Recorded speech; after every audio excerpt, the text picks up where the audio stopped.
ఈరోజు mutton fry చేస్తున్నాను. కాయగూరలు ఏం వేయకుండా ఉప్పుగా వేస్తున్నాను. ఉల్లిపాయలు పచ్చిమిరపకాయలు వేగిన తర్వాత అల్లం వెల్లుల్లి పేస్ట్ వేసేస్తానండి. ఇప్పుడు ఒక టమాటా వేస్తాను.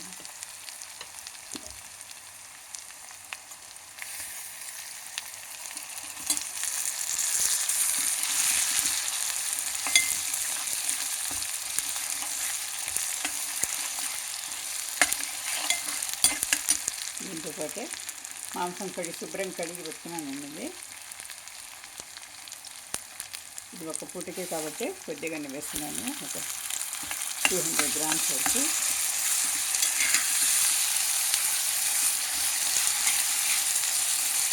వితౌట్ బోన్స్ అండి ఇది.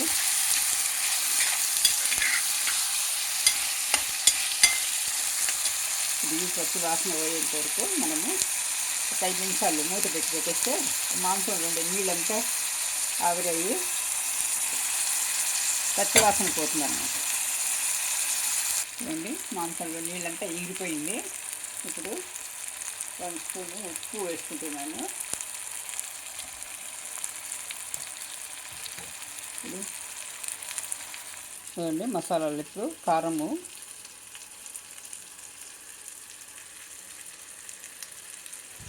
పసుపు వేస్తున్నాను. ఇది ధనియా పొడి,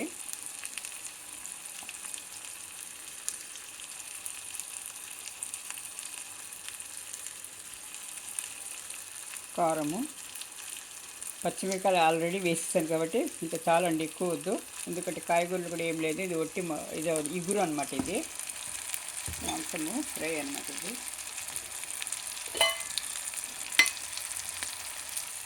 పెరుగు కూడా వేస్తున్నానండి కొద్దిగా.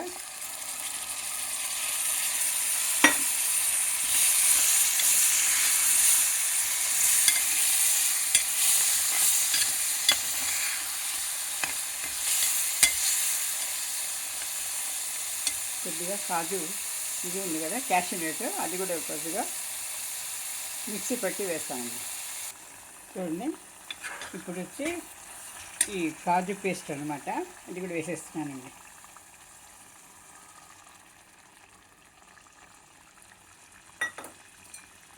మనం వెజిటేబుల్ ఏమి ఇందులో వేయకపోతే ఈ కాజు పేస్ట్ వేసుకుంటే చాలా బాగుంటుందండి. మళ్ళీ ఈ కొబ్బరి వేయాల్సిన అవసరం లేదండి. ఇది చూడండి, మాంసం అయిపోయిందండి. ఇది దగ్గర పడింది, వేస్తున్నాను. కొత్తిమీర వేసుకొని మనం సర్వింగ్ బౌల్లో తీసేసుకుందాం.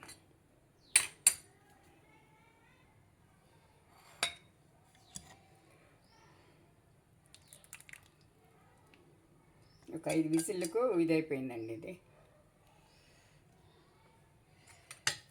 చూడండి,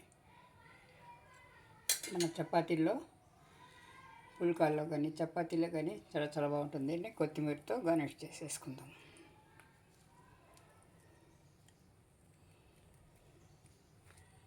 కొబ్బరి ఏం వేయలేదండి, ఇదే చాలు. మనము జీడిపప్పు వేసాం కదా, జీడిపప్పు పేస్ట్, అది చాలండి.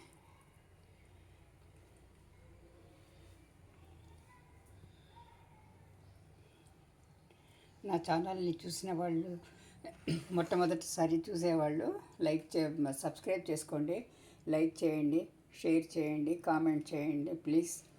ఇది ఒకసారి మీరు కూడా చేసి చూడండి, చాలా టేస్టీగా ఉంటుంది. మటన్ ఆల్రెడీ మటన్ టేస్టీగానే ఉంటుంది. ఈ పద్ధతిలో చేసినామంటే మనం ఏం కాయగూరలు ఏం వేయకుండా, వెజిటేబుల్ వేయకుండా ఒట్టి గ్రేవీతో ఇలా చేసామంటే చాలా చాలా బాగుంటుందండి, టేస్టీగా. మీరు కూడా ఒకసారి చేసి చూడండి. చేసి చూసి నాకు కామెంట్ చేయండి ఎలా ఉందో అని చెప్పి. మీ ఫ్రెండ్స్కి కానీ రిలేటివ్స్కి కానీ షేర్ చేయండి. థ్యాంక్ యూ ఫర్ వాచింగ్ అండి. ఇంతవరకు నా ఛానల్ని ఓపిక్గా చూసినందుకు, నా వీడియోని మీకు అందరికీ మనఃపూర్వకంగా ధన్యవాదాలు తెలుపుకుంటున్నాను. Thank you.